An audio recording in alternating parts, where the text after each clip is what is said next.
Bonsoir et bienvenue, j'espère que vous allez très bien. Pour moi, ça va hyper bien. Alors la famille, sur cet épisode, l'épisode 7 de la saison 2, c'est les entrées avancées.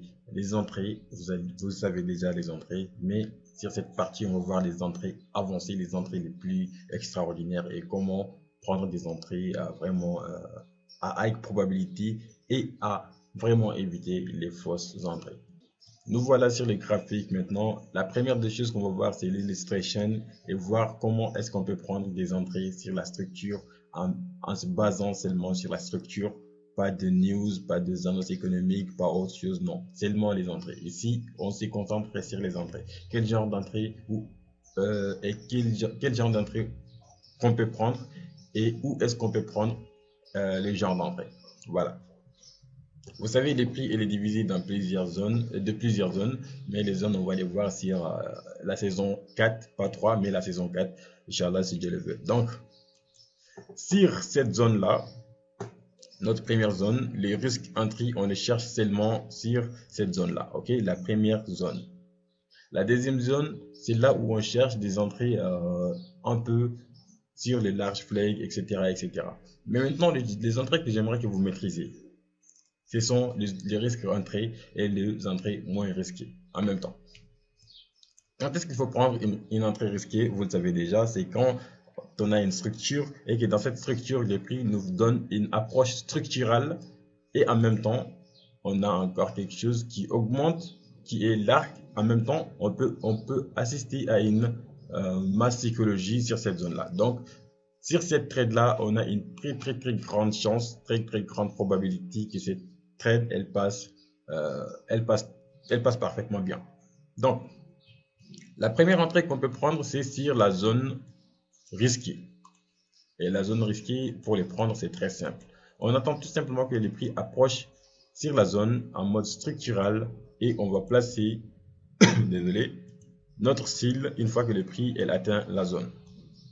On place notre cible, notre stop loss, elle sera un peu au-dessus de la zone et notre TP, elle sera bien sûr sur le 90% roll, mais vous pouvez le gérer selon vos émotions, etc., etc. On va voir les managements après sur la saison 3, je crois bien.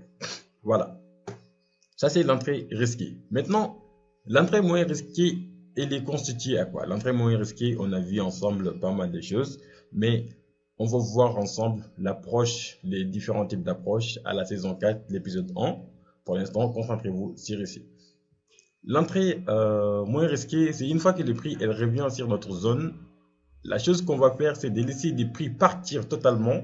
Une fois que le prix il est parti, on veut voir que les prix nous donnent une taille flag avant de mettre notre style stop quelque part ici et notre stop loss juste au-dessus de la structure. Ok, un stop loss bien géré et très bien. Stop loss de 1%. Ok, toujours faut respecter cela. Maintenant, on aura les mêmes TP. Les TP, ça ne change pas.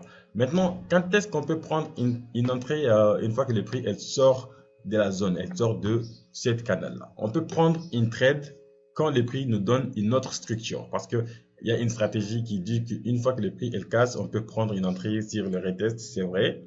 D'accord, c'est une entrée. Mais maintenant, j'aimerais que vous vous concentrez seulement sur les entrées les plus propres et les plus extraordinaires. OK? Tout en utilisant et en se concentrant sur le pattern. Par exemple, là, on peut voir que le prix va nous donner une sorte d'une Falcon Flag avant même de prendre notre trade. On sait pourquoi on prend cette trade. On a une taille flag qui s'est créée, le prix est parti, il est revenu pour prendre les prix qui veulent. OK? C'est de la manipulation que le prix fait et il repart pour revenir donner une double bottom, ok, une triple bottom déjà, mais c'est des tops. Désolé, c'est les tops, c'est pas bottom, bottom c'est en bas. Voilà, c'est sur ces deux tops que je vais me concentrer pour prendre une entrée ici. Et une entrée, comment est-ce qu'on peut prendre une entrée ici? On peut prendre une entrée risquée qui est pareil qu'ici, c'est l'approche du prix, la façon dont les prix approchent ces deux. On peut prendre une risque entrée et on peut prendre une entrée moins risquée qui sera de laisser le prix donner la première impulsion et une fois qu'il donne la correction, on va prendre notre entrée. Donc, on va voir maintenant quelques exemples sur les marchés directement sur les prix en temps réel. J'ai préparé déjà quelques exemples, donc on va les voir ensemble. Voilà. on a cette zone-là qui nous donne une très belle entrée. La première des choses, pourquoi on va prendre une entrée ici? Pourquoi? 1. On a une zone de résistance, la masse psychologie, il y a une breakout, c'est 1. 2. On a une très très belle arc, ok? Ça c'est 2. Et la troisième des choses, c'est l'approche dont le prix nous a fait. On n'a pas encore vu les approches, mais on va le voir très très bientôt. Voilà, la façon dont le prix est venu sur la structure. Est-ce qu'on pouvait prendre une risque entrée sur cette trade-là? Non. Pourquoi on ne devrait pas prendre une risque entrée sur cette trade-là? Parce que le prix n'a pas fait une approche structurelle. Elle nous a donné une approche corrective. Donc, si on a une approche corrective, on va attendre que les prix, elle donne la première impulsion et après, elle nous donne une taille flag avant de prendre notre trade. Ok? Donc, après cette première impulsion, l'impulsion n'est même pas trop propre, elle n'est pas très claire. Mais une fois qu'on part en H1, on pourrait voir qu'on a une impulsion beaucoup plus claire et beaucoup plus propre. Ok? Parce que le type flag, on le cherche en H1, pas en H4, seulement en H1. Voilà. Après cette première impulsion, elle est où? Voilà l'impulsion qui est là. Après cette première impulsion, la première type flag qui s'est créée, c'est pas du tout ici. Où est-ce quelle est la type flag? On a une type flag ici, oui.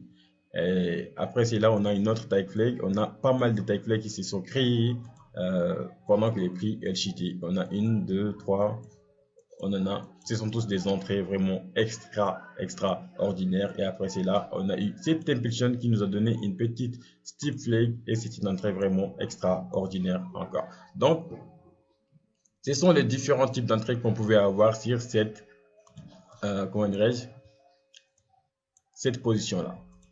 Première entrée au type flag, stop loss juste en haut de la structure, mais cette fois-ci vous n'allez pas mettre votre stop loss en haut de cette structure mais en haut de toute la structure. Pourquoi? Parce qu'il pourrait y avoir de la manipulation qui va pousser les prix à revenir faire une deuxième top avant de cheater. Ok, donc il faut comprendre, c'est là.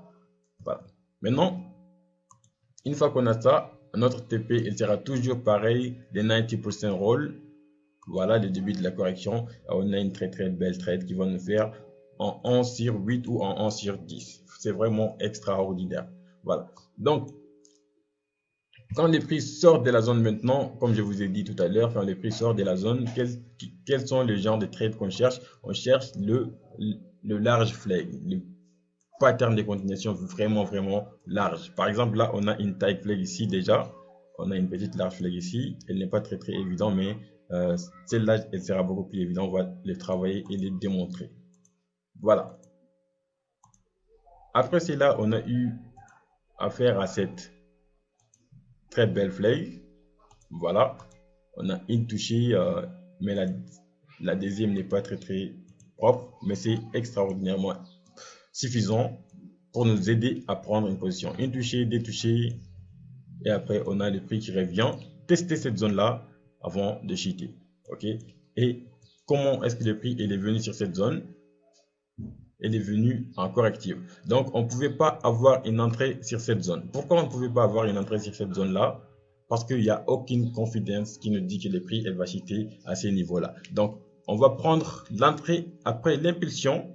On pourrait prendre une entrée en M15.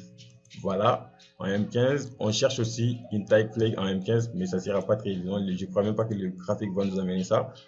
Parce que c'est tellement, voilà, un peu loin et tout. Mais on va se concentrer sur les entrées en 1 hour. Donc, on aurait pu avoir une entrée après cette impulsion, la première correction, la première type flag qui s'est créée juste ici. Ça, c'est une type flag en M15. C'est une très belle entrée en M15. Ok. Et après, c'est là on a eu cette correction qui nous a créé une très belle type flag, une très belle entrée encore en H1. Donc, nos entrées seront tout simplement comme ça. Vous n'allez pas entrer bizarrement sans avoir une confidence. Ok, mais seulement que si vous entrez ici, vous allez entrer sur comment dirais-je, la zone 3. Donc c'est une zone où moi je vous conseillerais pas de prendre des trades. On va voir ça ensemble. Pourquoi vous ne devriez pas prendre des trades sur les zones 3 et voilà, vous voyez.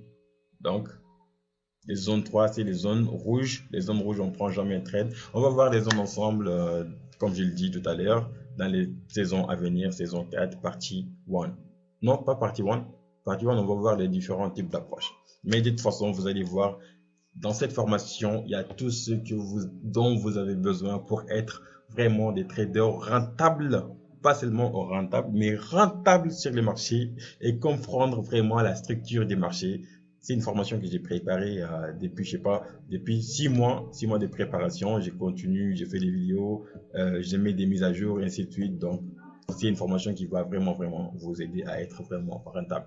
Il y aura son mise à jour, je ne sais pas quand, mais pas maintenant. Pour l'instant, c'est celle-là et avec cette formation, vous allez être vraiment extraordinairement bien sur le marché. Sur ce, je vous dis, on se capte sur la saison prochaine qui sera la saison 3 de la formation. Et avant d'attaquer la saison 3, assurez-vous que vous avez maîtrisé la saison 1 et 2 et que vous les avez très bien compris. Et on se capte sur la saison 3. Sur ce, bye bye. Prenez soin de vous. Peace.